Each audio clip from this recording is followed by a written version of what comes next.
Olá, não tem como começar o episódio sem um comentário sobre a morte de Olavo de Carvalho. Isso porque o título deste podcast é inspirado na forma educada, gentil e carinhosa com a qual o filósofo respondia uma confrontação intelectual. Racista é o cu da sua mãe. Ponto. Nazista é o cu da sua mãe. Ponto. Combustível fóssil é o cu da sua mãe. Não existe combustível fóssil, porra nenhuma. Olavo de Carvalho era considerado o guru do bolsonarismo, chamado de professor por pessoas que ocuparam e ainda ocupam os principais cargos públicos do país. O escritor pode ser considerado, portanto, um dos grandes responsáveis pela atual situação que vivemos, ao menos indiretamente. O astrólogo não acreditava no potencial destrutivo do coronavírus, assim como desprezava a vacina. Ele morreu na última semana de janeiro de 2022, mas a causa não foi divulgada pela família. Dia antes, no entanto, ele havia sido diagnosticado com Covid-19. Por tudo isso, o podcast O Cu da Sua Mãe tem a obrigação de prestar homenagem a esse grande pensador brasileiro com 1 minuto de silêncio a partir de agora.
Sejam bem-vindos ao da Sua Mãe, um podcast sobre filosofia, política, religião, cultura pop, a fatura atrasada do seu cartão de crédito e outros assuntos irrelevantes. Eu sou o Leonardo Vinícius ou Cebola e quem me acompanha nesse jogo voraz é meu grande amigo Glauco Andreotti. Se apresenta aí, Glauco, e apresente o tema do episódio de hoje. Fala, Cebolitos. Tudo bom? Feliz 2022 aí pra todo mundo, esse ano. Vai ser difícil ser feliz, mas beleza. Não, esse ano é o ano da alegria, pô. Esse ano o o jogo da Lula vai acontecer mesmo. O jogo do Lula, no caso, né? É. Bom, hoje a gente vai estar falando sobre o Round 6, que é um seriado coreano que estreou em 2021. Teve um hype imenso, uma repercussão muito grande. E ele traz uma série de elementos que nós aqui do Cu da Sua Mãe julgamos interessantes para discutir.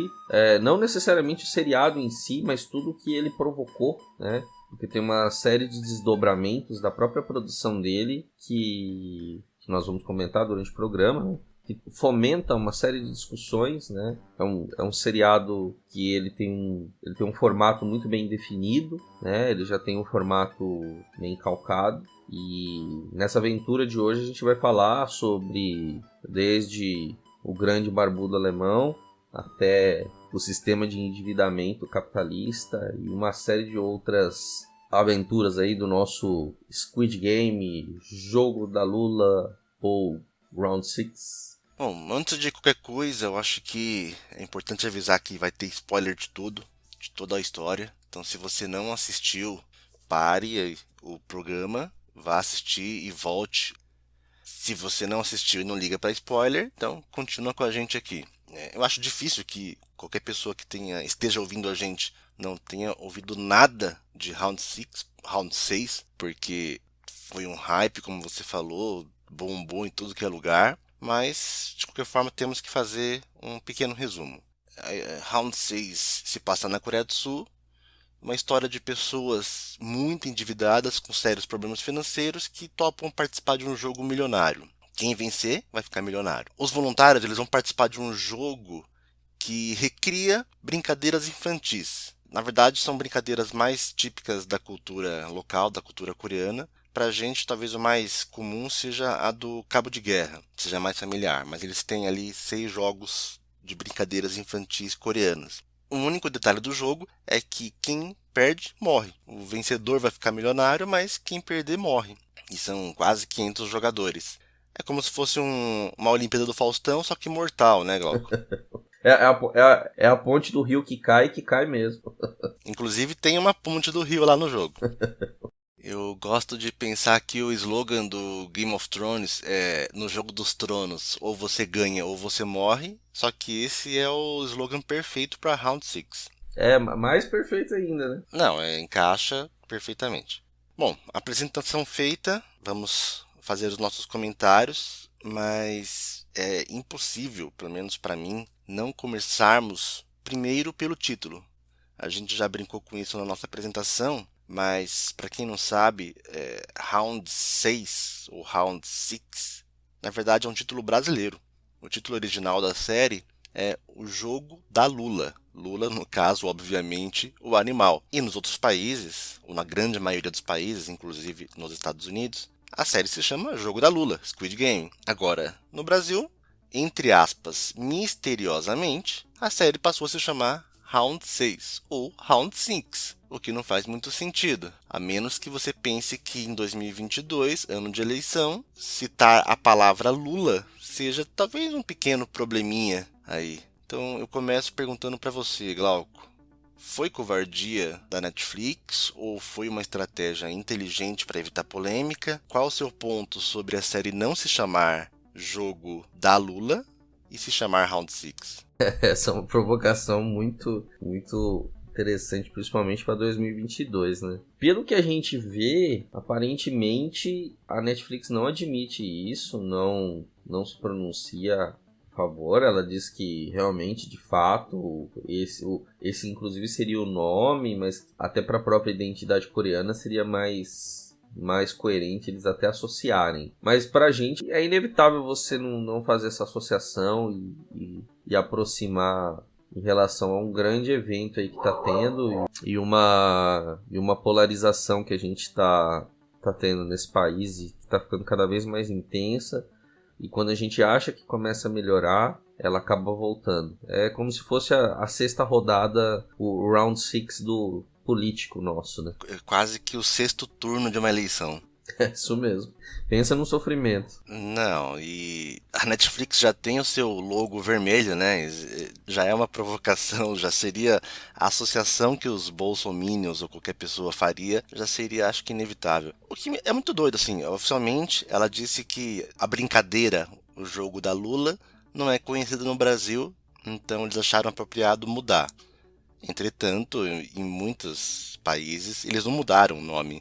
Eles mantiveram como Jogo da Lula, mesmo que a brincadeira também não fosse familiar lá. Que isso me levanta a força que a palavra Lula tem, né? Porque não seria... a palavra é no feminino, é um animal. É o jogo da Lula, não o jogo do Lula. Agora, é muito fácil imaginar, agora nesse ano de 2022, a capa da Veja ou qualquer coisa com a foto do Lula e escrito o jogo do Lula, né? Então, os trocadilhos seriam inevitáveis. Eu fico espantado com a força que esse nome tem. É, assim, sem apologia, é que você vê também a construção histórica do Luiz Inácio, que seja de uma maneira crítica, né, para quem o odeia, né, como tem muita gente, ou para quem é fanático também, ele criou um hiato na história política brasileira, né, e isso é muito interessante, tanto que é natural até que você faça essa associação direta, quando você fala ainda mais de jogo, né,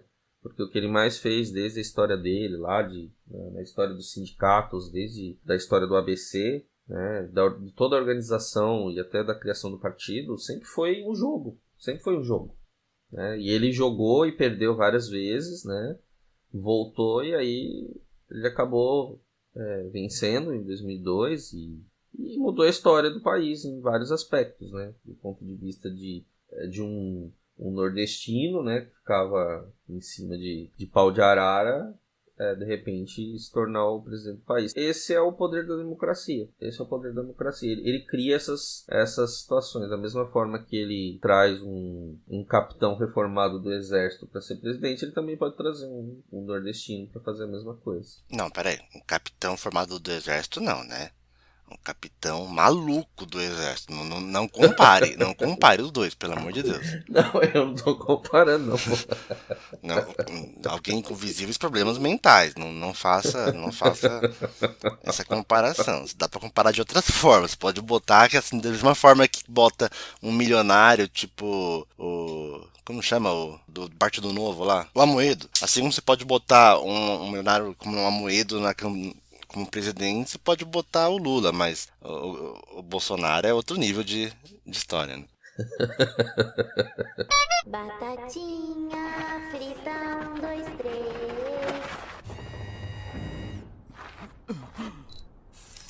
3. Jogador 3, 2, 4, eliminado.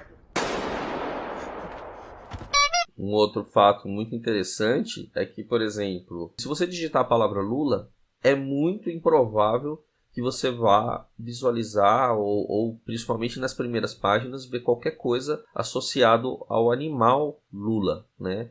Ao animal marinho. Vai ser tudo relacionado ao Luiz Inácio. Na nossa identidade brasileira, a palavra Lula é praticamente indissociável. E, inclusive, se você coloca jogo da Lula, aparece o Lula no meio da história. Mesmo que você não queira, mesmo que você esteja falando do jogo, ele vai aparecer o Luiz Inácio. É impressionante. Cara, acho que para falar de Round 6, nós temos que falar do soft power coreano. Até porque a série é um resultado dessa estratégia política. Eu arrisco dizer que Parasita, o filme ganhador do Oscar, ele levou o soft power coreano ao auge pela crítica, pela arte e pelas premiações. E o Round 6 é o clímax desse soft power, mas pelo poder popular, pelo poder de sucesso de público, né? Numa escala que nunca teve. Assim, Round 6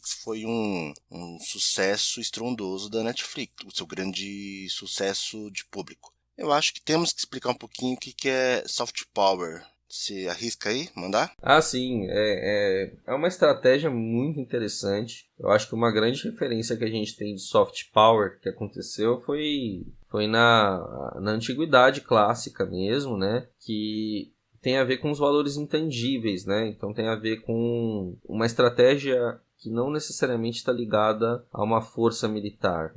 Se a gente fala de antiguidade clássica, quem fez isso muito bem foram os gregos, né? Quando... Você não aguenta, né? Você não aguenta não citar os gregos, né? Não.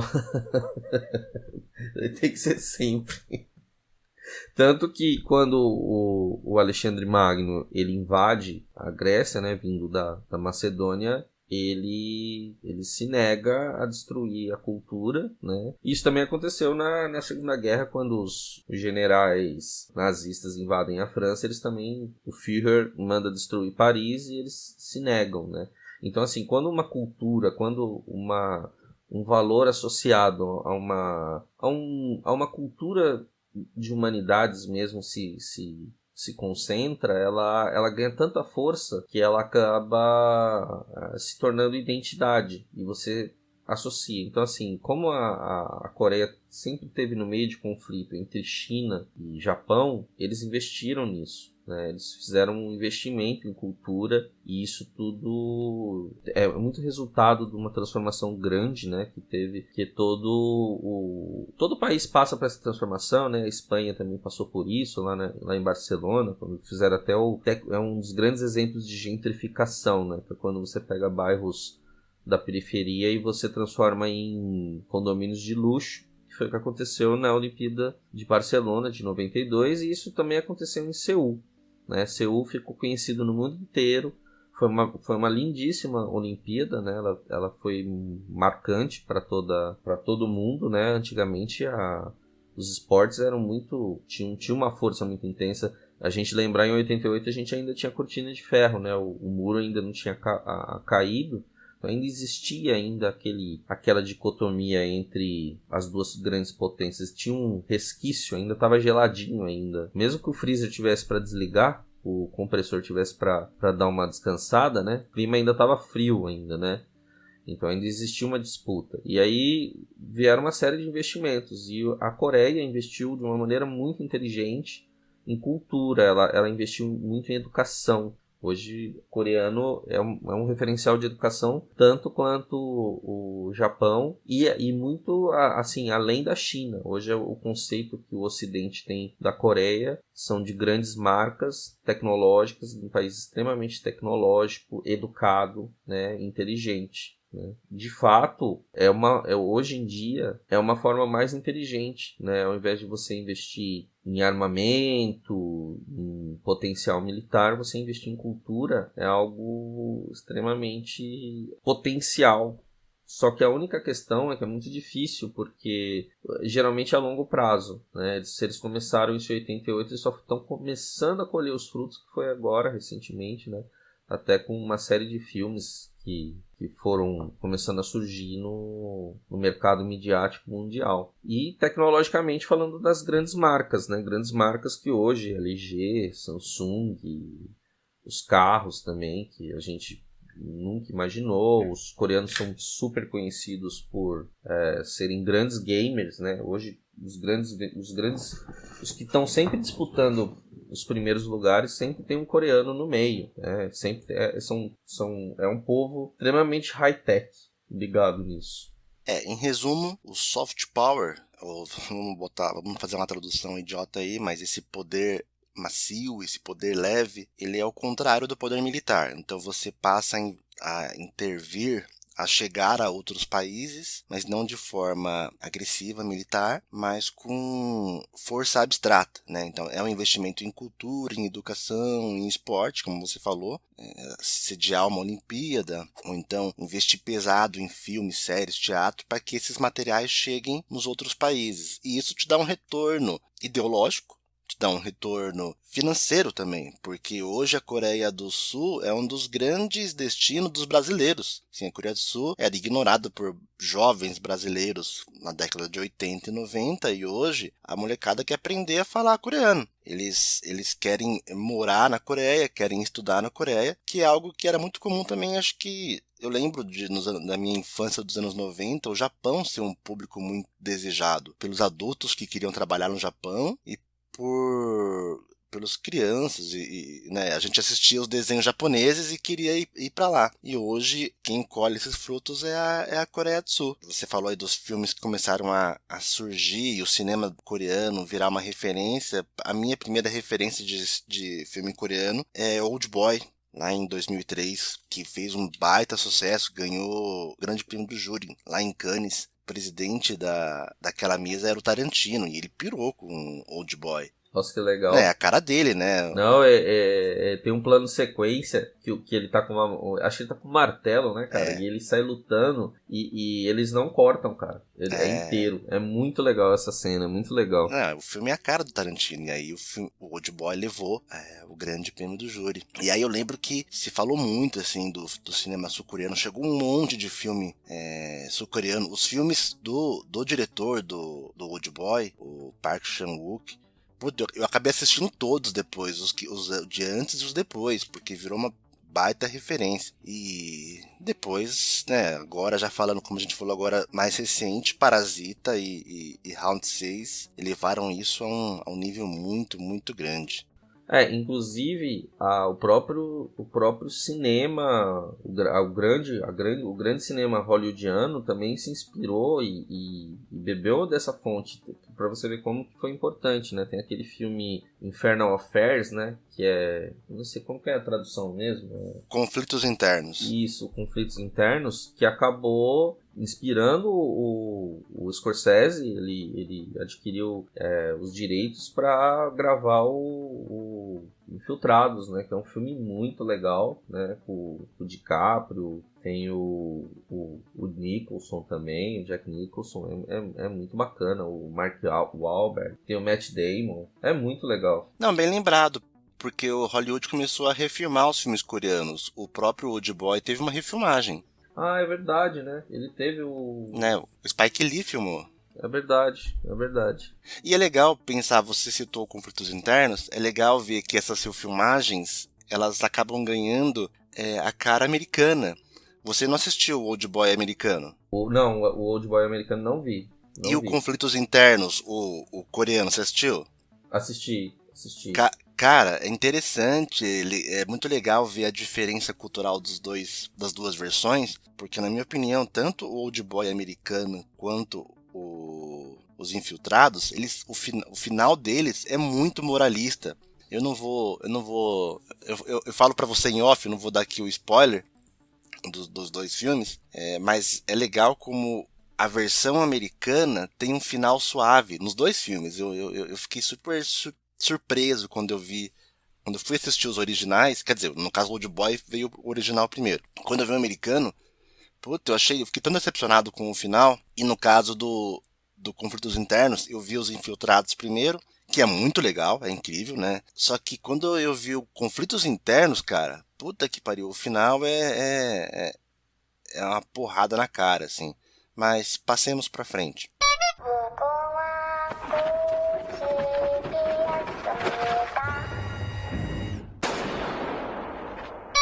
Esclarecido agora sobre o soft power, eu quero brincar um pouquinho com isso.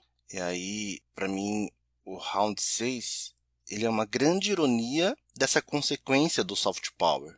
Porque levanta a musiquinha aí da grande União Soviética, porque agora vai entrar uma análise materialista, dialética do nosso grande barbudo. Então, levanta a musiquinha aí. Qual que é a minha brincadeira com isso? Assim, do ponto de vista dialético, um objeto traz em si a sua contradição. Então, quando o soft power vai para outros países para vender a sua imagem de grande país capitalista, ele vai gerar um monte de filmes que servem como propaganda, né, daquela Coreia do Sul maravilhosa, daquela Coreia do Sul que funcionou em oposição à Coreia do Norte socialista. No entanto, é inevitável que esses filmes que vão surgir também vão apresentar a sua crítica ao próprio sistema capitalista. E é muito irônico que os dois grandes sucessos desse Hallyu, né, que é a onda coreana, os dois grandes sucessos são, na verdade, uma crítica ao capitalismo sul-coreano. O Parasita, que ganhou Oscar de melhor filme, foi o primeiro filme de língua não inglesa a ganhar o Oscar de melhor filme. Sim, muito bacana. Ganhou Cannes. Cara, o Parasita ganhou Cannes. Só um filme lá em 1950 que ganhou Cannes e ganhou a Palma de Ouro e o Oscar. E o outro foi Parasita, né? E Parasita, pra mim, é talvez a maior porrada em relação ao como o capitalismo falhou, falha e falhará. E o do outro lado, do ponto de vista de sucesso popular, Round 6, jogo da Lula, também nada mais é do que mostrar uma Coreia do Sul com pessoas miseráveis, né? Não é a Coreia do Sul linda, maravilhosa, o país que deu certo. E eu gosto muito de pensar nessa contradição por essa visão dialética, né? O nosso barbudinho, Papai Noel, tá sempre certo no final. O que você me fala disso? Provavelmente você vai discordar, mas vamos lá. Não, assim, ele não deixa de ter essa visão, mas uma das coisas que eu vejo muito ali, que aparece muito, é muito claro na série, é a questão da política do endividamento, né? Eu acho que ela só destoa um pouco no sentido de que as próprias pessoas elas são capturadas de tal forma na questão da contribuição delas para o sistema, que é como se elas fizessem parte disso. Elas estão num nível de engajamento e preocupação com o endividamento delas, né? Quem fala isso, quem traz muito disso pra gente é um filósofo italiano, né? Sociólogo também, que é o Maurizio Lazzarato. E ele traz essa construção, né? Porque assim, ele faz uma Peraí, é sério que você vai falar de filósofo e não vai falar do Byung-Chul Han? Não, com certeza. Ele, aliás, fazendo um parênteses, né? hoje é um dos maiores críticos da sociedade do cansaço, né? O Byung-Chul Han. E de que país que ele é? Ele é coreano. Exato. Ele é coreano.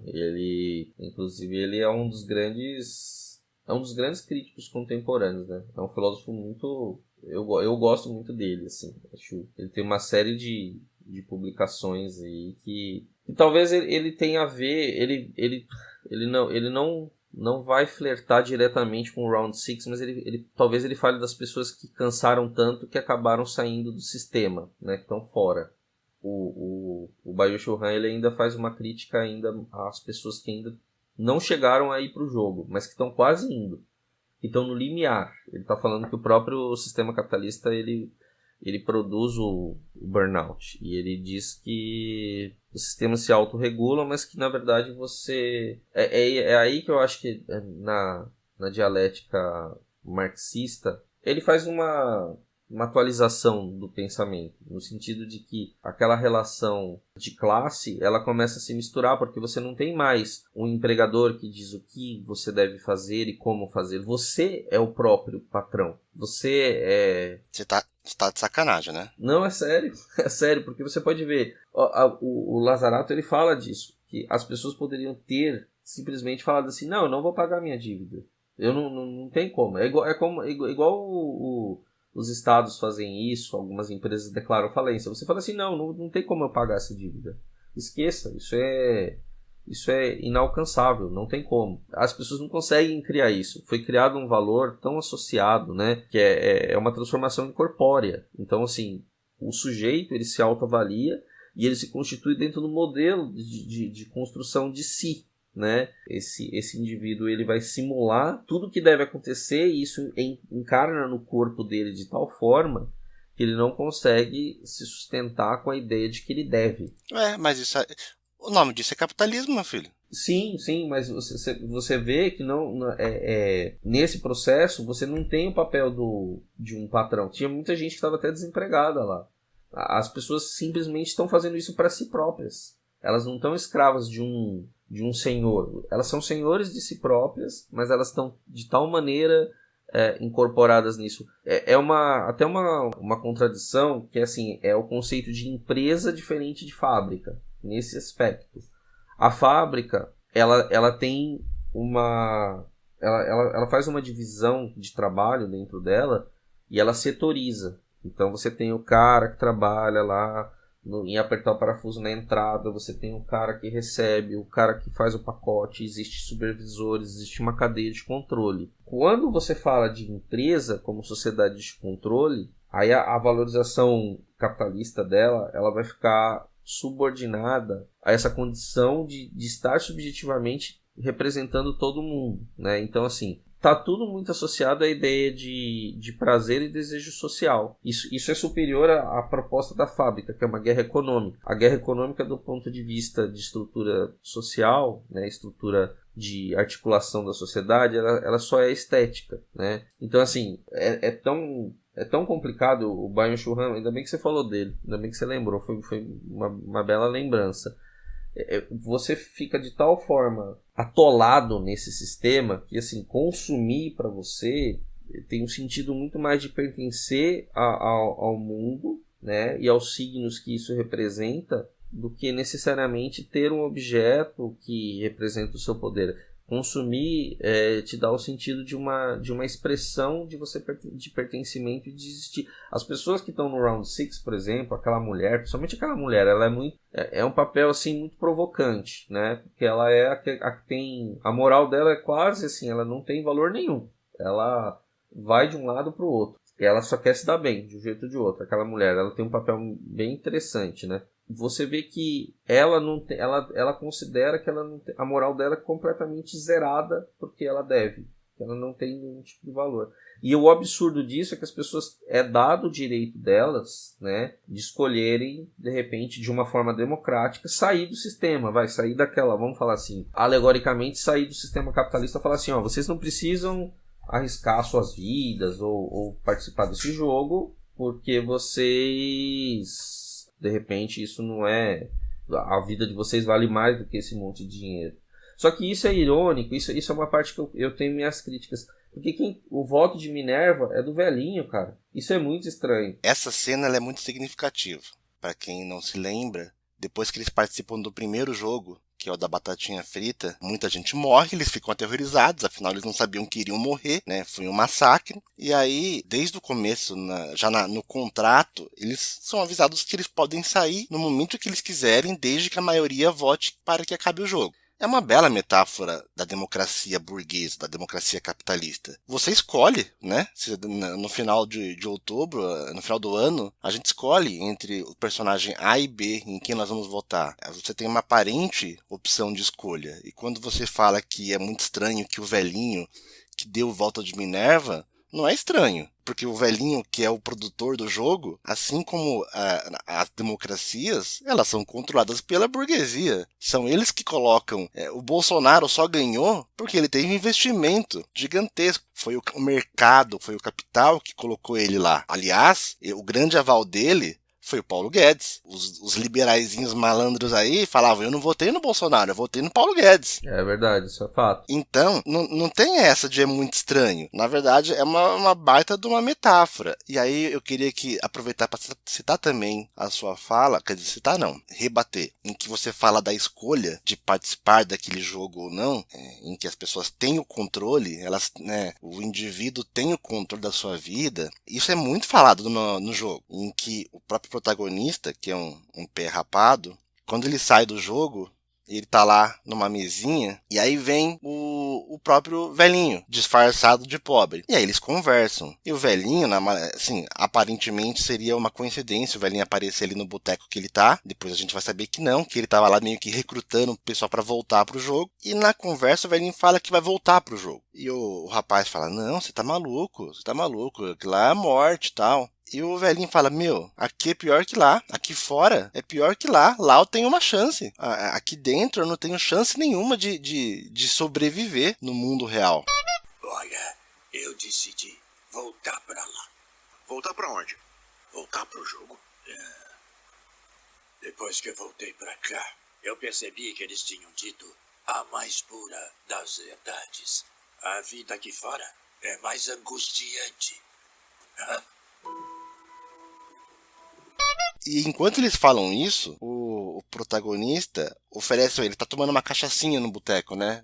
Eu não sei que tipo de cachaça que é na Coreia, se essa aqui, sei lá, porque aí é japonês. Mas enfim, ele tá tomando uma cachaçinha, ele oferece a cachaçinha pro velhinho, o velhinho toma, e aí o próprio protagonista fala, me desculpa, eu não tenho nada pra te oferecer pra comer. Ou seja, ele tá com fome lá naquele boteco. Ele tá matando a fome dele com uma cachaçinha, que deve ser a coisa mais barata ali. Aí o velhinho fala assim, mas eu tenho. Ele tira, malandro, um miojo do bolso e eles comem o miojo cru. Eu lembro disso aí. Eles comem o miojo cru. Eu lembro disso aí. Quando você me fala de ter a escolha entre participar do jogo ou não, essa é a escolha que você temos de trabalhar ou morrer de fome. Quando você fala que não existe um grande patrão que nos oprime e tal, beleza, eu tenho a liberdade. Eu tenho a liberdade de trabalhar no lugar que vai me contratar ou não trabalhar e morrer de fome e meu filho morrer de fome. Eu sou bem livre, né?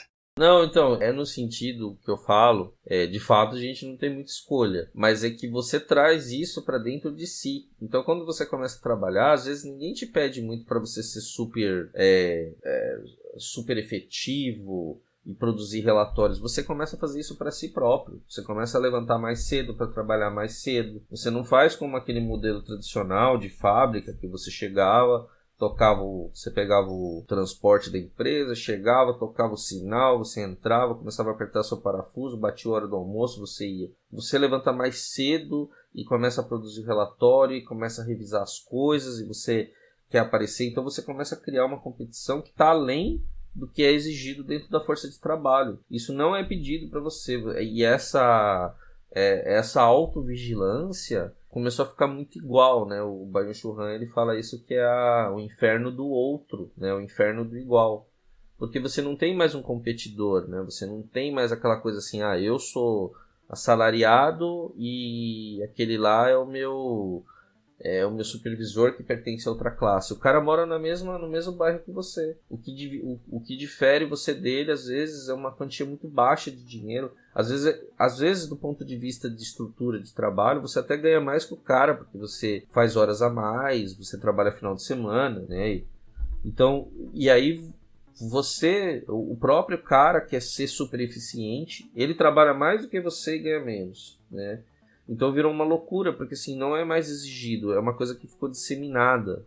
Se você for olhar o modelo anterior, modelo fordista, taylorista, bem de trabalho clássico mesmo, né, que é bem estrutura de fábrica, era muito claro o que você tinha que fazer e a sua condição da não escolha. Agora não é que você tem uma escolha, você poderia ter uma escolha de viver um pouco melhor a sua vida, apesar de ser trabalhado, continuar sendo um trabalho assalariado, um trabalho subjugado. Por que o cara faz isso? Por que o cara pega, ele já tem tanto pouco tempo dentro da casa dele para estar junto com a família dele, e ele traz trabalho para casa, ninguém pede, porque ele quer amanhã mostrar o relatório, fazer aquela apresentação de PowerPoint e tal, e ele não dá a mínima para a família e para a individualidade dele. E ninguém pediu isso, assim, é uma loucura. E é claro, esse discurso também começou a ser incorporado dentro da própria organização, só que foi uma coisa que veio de dentro para fora, é uma coisa que veio de fora para dentro, aliás. Não foi a empresa que começou com aqueles treinamentos de liderança, tudo. Foi uma necessidade das próprias pessoas de se destacarem mais com as outras. Então, assim, você pega aquela história do cara que ele tem as mesmas condições, aquilo que eu falei, ele está dentro do mesmo transporte, ele também não tem um carro melhor que os outros, ele também paga os mesmos impostos e ele, de alguma forma, ele busca ser melhor que os outros trabalhando mais. É uma coisa muito maluca, né? E aí que vem os burnouts. Uma hora o cara pira, né? Eu acho que essa piração no seriado ela mostra de uma maneira muito clara lá no começo do filme mesmo, quando a gente começa a ser apresentado pro protagonista, né? O nosso herói meio derrotado, o herói falho, que é quando ele pega e ele acaba pegando o dinheiro que ele deveria investir para comprar um presente para a filha, né, que a mãe dele dá, né, para comprar para a neta, e ele aposta na corrida de cavalo. Aí é interessante que ele consegue ganhar, só que ele deve tanto, ele está tão endividado, que aí a gente volta lá no Lazarato, ele está tão endividado que assim, ele não tem direito nem de ter propriedade. O endividamento dele é tão grande que ele não consegue. Então vem um cara da máfia que ele deve e o cobra, só que antes disso ele é até roubado, né? Ele é até assaltado, todo o dinheiro dele é tomado. Ou seja, a própria sociedade ela tá se corroendo, né? Ele é roubado, depois que ele é roubado, ele ainda não tem o direito nem de usar o mínimo de dinheiro que ele tem, né? Porque ele ainda é cobrado por isso. Ou seja, ele deve, e o que ele deve, ele ainda é roubado. Ou seja, dá tudo errado pro cara. E aí o absurdo disso é quando ele vai... Eu acho muito legal essa cena. Eu gosto muito desse episódio, principalmente o primeiro, que é como a história é apresentada, né? É aquela história, né? A primeira impressão é a que fica. Eu fui no seriado até o final porque eu gostei tanto desse episódio, que é quando lá no metrô ele tá todo ferrado, né? Ele já tá sem dinheiro. Ele já pegou e comprou como se fosse um cachorro quente, um troço de rua mesmo, né? Pra filha. No caso da Coreia deve ser um cachorro quente mesmo, né? E aí a menina come uma comida barata, ruim, gordurosa, né? E ela gosta de qualquer forma. A menina de uma certa forma diz se ele vai estar o ano que vem e tal. Ela fica preocupada porque ela dá a entender que ela vai viajar, né? Que vai estar longe dele. E aí, no final das contas, quando ele vai no metrô, vem um dos caras da organização e vai jogar com ele. Eu acho isso muito legal porque tem uma apropriação de corpos. Isso tem muito a ver com Foucault e biopoder, né? Ele já tá tão assim machucado pelo sistema e de não conseguir fazer parte dele, ele tem tantas falhas ali, que ele aceita jogar o cara mesmo não tendo quase nada de dinheiro. Ele não tem dinheiro, aliás. E aí ele não pode jogar porque ele não tem dinheiro. O cara fala assim, não, então você paga com o seu corpo. Igual o cara lá da máfia. Não, mas espera aí. Explica primeiro isso daí, explica o jogo, do que o cara propõe, que é legal essa cena. O cara fala pra ele, é como se fosse bater figurinha, né? Então ele tem dois cartãozinhos, um vermelho e um azul, e aquele que conseguir bater no cartão do outro e virar, ganha a aposta. E ele não tem dinheiro. E o cara fala assim, não tem problema, você participa, eu te dou 100 unidades de dinheiro, como se fosse, R$100, que é uma puta grana pra virar uma figurinha, só que se você perder, eu te dou um tapa na cara. E isso nossa, é muito forte essa cena. Porque o cara, é muito humilhante você tomar um tapa na cara, extremamente. Ainda mais quando você não pode fazer nada, você não pode nem se negar e nem se manifestar contra, ele deve, então ele paga com o próprio corpo. É extremamente violento isso. Porque o cara... É capitalismo que chama, né? É capitalismo. Mas ele quis jogar. Ah, ele quis, ele né? Quis, ele quis jogar. E ele joga. Não, mas aí é importante, é importante dar o contexto aí do que ele quis jogar, porque ele é uma pessoa viciada em jogo. Sim, né? sim. Ele já deve por jogar.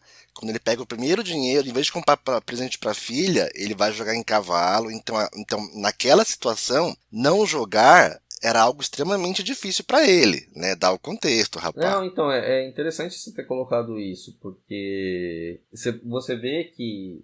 Aí eu me pergunto, se ele viciou em jogo, porque o jogo dá uma sensação e dá um potencial de que ele possa, através do jogo, ter uma saída, uma válvula de escape, ou realmente é uma doença mental mesmo associada com o jogo. Isso é interessante você ter colocado isso, porque a gente não sabe o que nasceu primeiro, se o cara já tinha um problema com vício, né, com associação, ou se de repente o jogo se tornou um dos únicos recursos possíveis para ele sair daquela condição dele, porque ele não...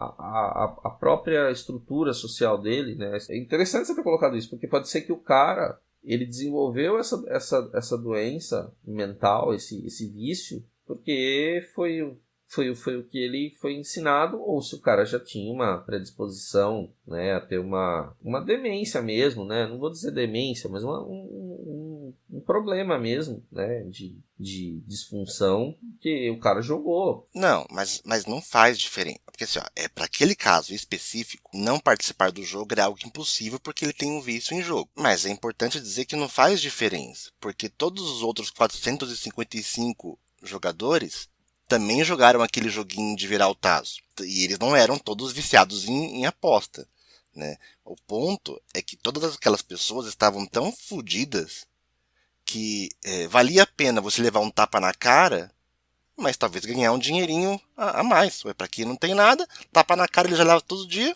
Né? Ele, naquele mesmo dia, teve o dente acho que arrancado pelo mafioso, o que seria um tapa na cara para quem tá ferrado. O que eu acho legal dessa cena são simbolismos, né? Então a própria ideia de dar o seu corpo para ganhar dinheiro é a prostituição que todos nós fazemos no dia a dia, né?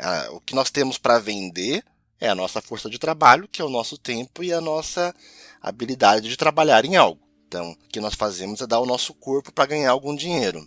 E também é uma brincadeira com a meritocracia, né? Em teoria, os dois estão em mesmas condições. O cara que propõe o jogo com a sua maletinha e o nosso protagonista. Inclusive ele escolhe, então não tem roubo ali. Ele escolhe qual ele quer, qual tazo ele vai usar, o vermelho ou o azul. Né? É bem pílula vermelha ou pílula azul de Matrix. Exato, exatamente. Eu nem lembro qual que ele pega a cor. Pega o azul, se não me engano é o azul. Ele pega o azul? É. Tá. O que faz sentido, já que ele está dentro ainda da lógica ali do capitalismo. Agora, os dois estão, em teoria, em mesmas condições de igualdade para jogar e ganhar dinheiro. Agora, o protagonista não tem nada de dinheiro. Então, se ele perder, ele já perde muito de cara. O contratante, ele tem uma mala de dinheiro. Se ele perder quantas rodadas for, para ele não faz diferença nenhuma, é o trabalho dele. Outra coisa, na hora que ele perde, que o pobre ganha, ele não toma na cara, ele não apanha. Né? Ele compra o... Não, então, essa parte que você tá falando é muito forte. Muito. Porque assim, na hora, a primeira intenção dele é pagar na mesma moeda. Assim, você me deu tapa na cara, agora eu vou te dar tapa na cara. Ele não joga pelo dinheiro mais. Não, e eu acho isso muito legal, porque Nesse momento ele começa a recuperar a dignidade dele, né? Você vê como que é cruel, porque assim, realmente, ali fica muito claro que o dinheiro sim traz felicidade, traz dignidade. Porque na hora que ele quer recuperar a dignidade dele, o cara pega e fala assim, não, opa, não, toma o dinheiro aqui, não é o dinheiro que você quer. E aí você vê que ele pega meio contrariado, ele aceita, mas aqui ele fala assim, se eu estou jogando meu corpo, por que você não joga o seu corpo? Então eu acho muito legal ali, porque ele faz uma transcendência, porque assim, o Foucault sempre falou que as instituições, principalmente o Estado, se apropria do corpo e do poder. Ali ele faz uma transcendência desse conceito, e na verdade, quem se apropria do corpo, você se apropria do seu corpo como uma mercadoria e vende ele o tempo todo. E você vende isso para a empresa, para o outro, para quem quiser. Né? Então você começa a abrir mão da tua integridade. Essa cena é muito interessante. Inclusive, para você ver como que o capitalismo é maluco, tem esse kit, depois do jogo ter feito muito sucesso, existe esse jogo. Já existe esse jogo para vender mesmo. Só que assim, eu não sei se precisa dar tapa na cara, né? É mais legal, né? Vocês perderam a cabeça? É sério? Querem mesmo continuar com essa loucura? E se a gente sair? O que vai ser diferente? A vida lá fora já é um tormento, então dane-se. Por favor, não obriguem a gente a ficar aqui. Vamos voltar pra casa. Eu não tenho uma casa pra ir. Aqui eu tenho uma chance. Lá fora, lá não tem nada pra mim. Vamos ficar e terminar isso. Prefiro morrer aqui tentando do que morrer que nem um fracassado lá fora. Seu desgraçado, se você quer morrer, você vai morrer sozinho. Não vai levar ninguém junto, seu filho. O que você tá fazendo? Nós não vamos permitir nenhuma atitude que impeça o processo democrático de decisão sobre a competição. Então, vamos retomar a votação, por favor. Eu queria voltar ainda um pouco sobre a contradição e a nossa análise dialética, numa cena que para mim foi a mais forte de todas, né? Em especial para mim, porque como a gente falava sobre o soft power, a ideia é sempre vender uma Coreia do Sul linda e feliz. E quando você vende a ideia de uma Coreia do Sul linda e feliz, automaticamente você está vendendo também a ideia de uma Coreia do Norte triste, terrível e perigosa. A ideia é essa, né? Na Netflix você encontra um catálogo gigantesco de novelas coreanas. Assim, de vez em quando eu assisto meio indiretamente, porque a Cleide, minha esposa, ela gosta bastante. Ela tem assistido muito novelas coreanas. E é incrível, cara. Nossa, que diferente, cara. O quê? Não, as novelas, que interessante ela gostar disso. É interessante, né? E aí eu vou assistindo meio de forma indireta, assim, eu entro no quarto, vejo, tá passando, pego um pedaço e tal. E assim, é a mesma coisa que ver novela da Globo, porque os protagonistas, o ambiente, é aquele cenário lindo. E quando você vê uma novela da Globo, geralmente a novela se passa em Copacabana, ali no Rio de Janeiro, que é um dos lugares mais lindos do mundo. Então, se a gente considerar que quem conhece o Brasil pelas novelas brasileiras, acha que o Brasil é um lugar lindo. Até as cenas de pobreza nas novelas brasileiras da Globo são lugares bonitos, né? A casa de um pobre numa novela é um lugar lindinho, limpinho, bonitinho, gostosinho. A pessoa é pobre, mas está tudo bem ali. É muito cenográfico. E as novelas coreanas também têm essa mesma pegada. Assim, é sempre uma Coreia do Sul bonita. Os protagonistas são classe média, ou então são ricos mesmo. E tem até uma novela coreana que chama, acho que Pousando no Amor, alguma coisa assim. Que é muito doida. É uma menina grande herdeira, de uma grande empresa, que gosta de pular de paraquedas, sei lá, e aí ela pega um tufão e ela vai cair na Coreia do Norte.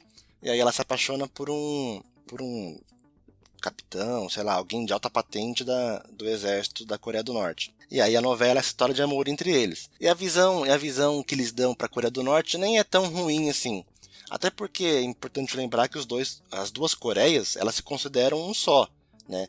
Essa visão que a gente tem aqui de fora dessa dicotomia é até menos forte lá dentro. Mas é claro que a Coreia do Sul é mostrada de uma forma paradisíaca e a Coreia do Norte de um lugar bem mais problemático. Então, eu estou citando tudo isso porque quando a gente cai em Round 6, naquele episódio das bolinhas de gude, tem um diálogo que para mim é muito forte, das duas jovens. Né? Tem uma que é uma menina que aparece já no meio da série, uma jovem sul-coreana, e uma das protagonistas também, que é uma norte-coreana refugiada. Ela fugiu da Coreia do Norte para a Coreia do Sul. E aí elas estão jogando bolinha de gude ali, que é uma das provas, e a menina pergunta, a sul-coreana pergunta: por que decidiu desertar? Achei que aqui seria melhor. E aí? É melhor? E para mim esse diálogo foi muito pesado, porque foi a primeira vez que eu vi uma produção sul-coreana colocar os dois países numa mesma situação. Quem tá na Coreia do Sul e não é rico, tá fudido. Igual quem tá na Coreia do Norte. Não houve uma diferença ali no fim. Tira-se as questões ideológicas, as duas estão ferradas. Na verdade, talvez se ela tivesse permanecido na Coreia do Norte, ela teria sobrevivido.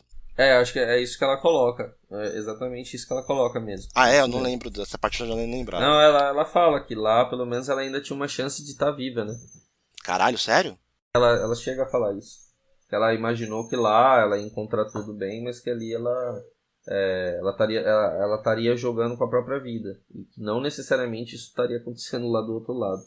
É bem forte mesmo. É bem forte. E engraçado que eles sempre flertam com isso, né? A Coreia, ela acha essa história muito mal resolvida, né? A gente coloca de uma maneira, parece que ela tá falando pro mundo, nós somos, igual você falou, nós somos o mesmo povo, porque se eu não me engano, tem na cena do Parasita, tem aquela senhora lá, ela faz uma ligação para alguém que tá na Coreia do Norte, ela faz uma brincadeira com isso também. Então eles sempre estão trazendo isso, né? Que na verdade foi o Ocidente que criou essa divisão, né? Sim. Isso foi uma coisa muito mais, vamos falar assim, para eles importada, né? Do que exportada, vamos colocar assim pra gente, né? Do que realmente um conflito interno que aconteceu. Né? Sim, com certeza. Bom, então, feitas as análises políticas e filosóficas, acho que a gente pode falar um pouquinho da série em si. Óbvio que a nossa proposta não é falar da série, mas do que ela levanta. Mas vamos fazer os nossos comentários. Eu já vou direto ao assunto. Eu particularmente não achei a série tudo isso. Eu confesso que eu vi até o final pelo hype, por pensar inclusive que a gente poderia conversar sobre a série aqui no programa. O primeiro episódio de fato é muito legal. Ele consegue amarrar bastante a história num único episódio. Mas eu não permaneceria nela se não fosse todo um cenário.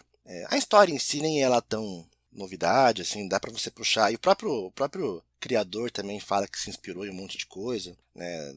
Dá pra ir de Battle Royale até um monte de outras paradas. Assim, esse tipo de disputa e de jogo, a gente já viu isso reproduzido em vários outros jogos, né? Essa coisa de ter um único vencedor e de colocar... O que eu acho, assim, só talvez retomando um pouco do que a gente faz, que eu achei muito interessante, é só essa questão da valorização do capital e de como que o endividamento leva você a uma espécie de sujeição, até parece meio cristã, porque você vê que tem aquela figura do porco cheio de dinheiro e as pessoas olham para cima em reverência. E por mais que cada dinheiro que caísse lá, cada quantia a mais de dinheiro que caísse representasse uma vida, isso ainda não abalava as pessoas, não faziam com que elas recuassem da proposta. Pelo contrário, alguns deles até ficaram mais interessados em participar do sistema. Essa representação, alguns símbolos deles são bacanas, mas foi como você falou, da história. O que me prendeu foi o primeiro episódio, eu fiquei interessado porque todo mundo começou a falar. Se o primeiro episódio não tivesse esses ganchos, que nem esse do jogo, que eu gostei muito do cara, né, dessa coisa Foucaultiana que eu vi ali, um pedaço, pelo menos eu enxerguei isso ali naquele trecho, eu não sei se eu prosseguiria, porque tem uma série de outras séries, a gente está inundado disso, é um produto de prateleira, pronto. E depois tem uma série de desdobramentos na história que me incomodam bastante, assim. Green light. Red light. Sabe o que mais me incomodou? O visual. Eu sei que o visual dela talvez seja uma das coisas mais fortes e que talvez mais tenha chamado a atenção das pessoas, mas para mim foi bem o contrário. O visual daqueles soldados, é inevitável você não pensar em Casa de Papel, ainda que as cores sejam um pouco diferentes, mas eu acho muito parecido e eu não acho que foi coincidência. Sim. Acho que foi pensado de propósito. As máscaras, assim, aquelas máscaras de PlayStation também, assim, para mim é muito pensado para ser viral. Talvez se fosse mais sutil, porque ela parece carregar um monte de símbolos, mas, né, você pode encontrar os significados em cada uma daquelas mensagens. Mas pra mim me irritou bastante. A boneca, cara, aquela boneca foi um inferno na minha vida por um tempo, porque quando a novela tava no hype mesmo, tudo que o Gael assistia tinha aquela boneca. Todo jogo que ele baixava no meu celular tinha aquela boneca. Todo vídeo de YouTube que ele passava tinha aquela boneca. E aquela musiquinha infernal também. Batatinha frita, 1, 2, 3. Pra mim, aquela boneca foi pensada também de uma forma bem viral. A música também eu acho ela muito específica. A música tema mesmo, tá? A música do jogo da Lula. Sim. Ela é bem específica. Então, todo esse visual, inclusive esse visual sonoro, me irritou. Talvez se ela fosse menos pop, sabe assim? Se ela fosse um pouco mais sutil, eu acho que pegaria, não me incomodaria. Eu concordo contigo. É porque, na verdade, sabe o que é mais louco? É que nada disso foi pensado assim. Eles pegaram... Isso aí é uma loucura. Isso aí é o que a gente vai começar a viver daqui pra frente. Tanto essa série, como A Casa de Papel e Stranger Things, é tudo criado por inteligência artificial. Eles pegam perfis dos assinantes, das pessoas, isso aí é dado coletado, o que o típico consumidor gosta de PlayStation, de jogo, de não sei o que, de daquilo, e ele junta tudo nisso, a equipe de produção cria um contexto, e aí parece que foi tudo pensado, mas não, isso é tudo jogado pela inteligência artificial. E isso é um pouco desgastante, porque você acha que as coisas têm sentido, mas elas não têm, elas só são tendências. Né? Elas têm sentido no ponto de vista que tem tudo aquilo ali que você acha bacana e que tem a ver com você, né? Para quem respondeu a pesquisa. Isso é um pouco foi exatamente o que você falou, não é um trabalho totalmente artístico, ele é viral, né? E isso se torna muito artificial, parece que você pega realmente um produto totalmente de prateleira. Ao mesmo tempo, eu acho interessante como a inteligência artificial captura essas tendências e isso nas mãos de um produtor e um diretor habilidoso acabam virando conteúdo. Como o capitalismo quer falar sobre si próprio, né? Como que o produto de si critica si próprio e isso vira mercadoria, né? Isso que eu achei. Outra coisa que eu não curti muito, eu não gostei do final, da luta final, achei extremamente moralista e complicada, né? E achei ruim, e também achei muito estranho o cara depois no final ter assumido ser um herói, pintou o cabelo, fez uma transformação, e aí agora ele queria resolver o problema, né? Porque assim, ele ganhou, eu não entendi isso, fiquei perdido, mas tudo bem, isso pode ser um gancho aí para a segunda temporada, porque assim, ele é um cara extremamente questionável, porque ele roubou dinheiro da mãe, depois ele joga, ele gastou dinheiro, ele acabou, não era um bom pai, né? Não era um bom pai, ele apesar de amar muito a filha dele, ele também não conseguia assumir essa responsabilidade. Depois tem aquela questão também de que ele no jogo das bolinhas, você lembrou bem, ele faz uma coisa muito desagradável, assim, muito ruim, que ele engana o velhinho. Ele trapaceia. O velhinho sabe que está sendo engano. Ele trapaceia, então assim, ele é um cara extremamente questionável. Como que ele no final esse cara acaba tendo um final moralista, sendo que ele não tinha nada de moralista para sustentar naquele tipo de final, né? Não sei, o que você tá esperando da segunda? Quais são as suas expectativas na segunda temporada agora? Ah, cara, eu tenho grande chance de me frustrar pra segunda temporada. Agora, inevitavelmente, eu vou ter que assistir, né?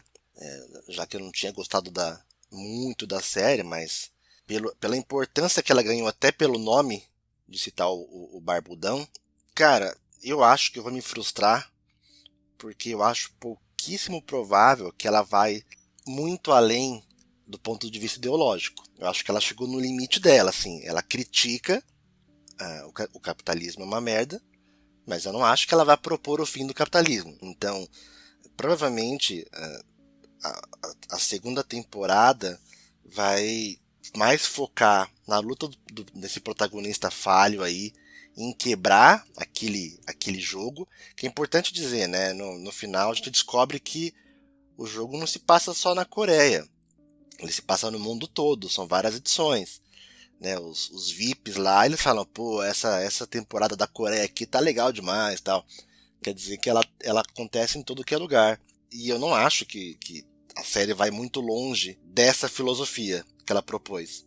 Eu não acho que ela vai jogar tantos símbolos assim para um questionamento mais ideológico. Aí acho que sou eu buscando essas expectativas.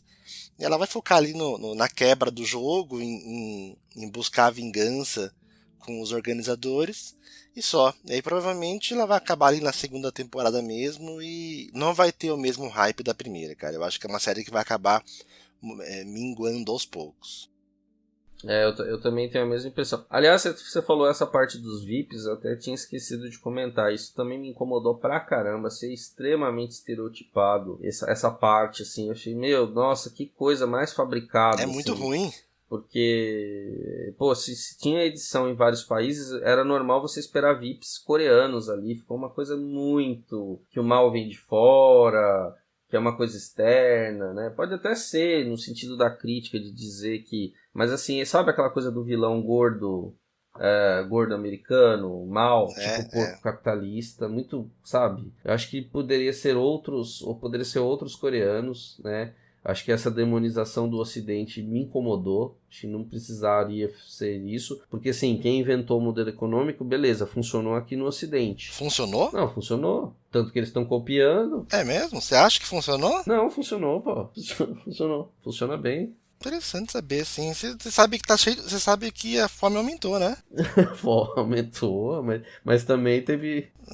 Você sabe que a gente sobra comida e pessoas morrem de fome. Você sabe disso, né? Sim. Você sabe que tem casas sem ninguém morando e pessoas morando na rua, né? Exatamente. Não, mas funciona. Tá ótimo. Tá funcionando mesmo. Tá muito bom. Funciona. Mas aí eles criaram essa visão. E aí eles não criaram, assim, não tem... o mal é externo, eles não são culpados, é nesse sentido. Dizendo assim, pô, alguém lá dentro da própria Coreia bebeu dessa fonte e gerou a diferença. Ali ficou uma coisa muito assim, os homens maus de fora vieram e fizeram maldade com as pessoas. Jugaremos, muévete, luz verde. Jugador 324, eliminado. E eu acho que é bem isso que você falou. Eles vão colocar o jogo num segundo plano e vai virar a trama de desmantelar a organização por detrás do jogo. Porque a partir do momento que eles trouxeram essa coisa de ser muito grande, o jogo ficou uma coisa pequena. O jogo é uma consequência de uma grande conspiração de homens maus que ficam jogando com a vida das pessoas e que tem muito dinheiro. E aí vai ser o cara... usando a grana dele, aí você vai ter um flerte, vai acontecer um hiato ou outro dentro de uma das provas, mas eles não vão focar mais no jogo. E isso vai ser estranho, porque de repente era uma questão até meio existencialista, né, do valor da vida, de quanto que vale viver, de quanto que vale o seu endividamento. Vai virar uma coisa assim, do bem contra o mal, de um herói novo, e assim... eu acho que é bem isso que você falou. Vai ser uma segunda temporada que todo mundo vai achar meio estranho. Eles vão colocar elementos que vão chamar muita atenção, então o pessoal vai gostar, né, num primeiro momento, mas que lá pro final não vai ter mais muito sentido. Eu nem sei se chega a fazer uma terceira, tá? House of killing, green light, red light, we kill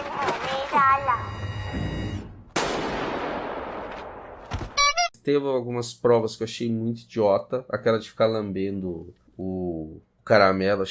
Achei um negócio muito imbecil. Achei um negócio muito... Mas é que eu acho que não tem a ver com a nossa cultura. Eu não gostei, assim. Tipo, mas beleza, é uma prova, tá? É uma prova. Mas eu gostei da versão pornô dessa prova. Eu não vi, como que é? Olha que viu, você até mandou um link. Eu? Ô, louco, não é possível que eu fiz isso. Nossa. Ah, deixa pra lá então. Deixa pra lá. Bom, esse foi o da sua mãe e até a próxima. Até a próxima.